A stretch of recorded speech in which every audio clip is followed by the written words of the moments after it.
రాష్ట్ర ఆదాయం అంతకంతకు క్షీణిస్తా ఉంది. మరి అనుభవం గల్ల బట్టి గారు ఇప్పుడు ఏం చేయాలి చెప్పాలి ఈరోజు. ఎందుకంటే అయితే తమ యొక్క పరిపాలన వైఫల్యాలను సరి చేసుకోవాలి, లేదంటే రేవంత్ రెడ్డి గారి ఫార్ములా ప్రకారం ప్రభుత్వ భూములు అమ్మాలి.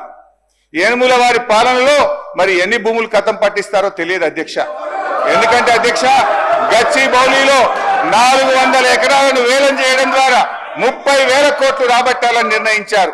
ఇప్పటికే టీజీఏసీ భూములు తాకట్టు పెట్టి 10,000 కోట్ల రూపాయలు అప్పు తెచ్చారు. ఇప్పుడేమో హెచ్ఎండిఏ ఆస్తులు తాకట్టు పెట్టి మరో 20,000 కోట్ల అప్పు తెస్తామని మొన్ననే అసెంబ్లీలో సమాధానం చెప్పారు. హెచ్ఎండబ్ల్యూఎస్ఎస్ జిహెచ్ఎంసీ ఆస్తులు తాకట్టు పెట్టి మరో 20,000 కోట్లు అప్పు తెచ్చే ప్రయత్నం చేస్తున్నారు.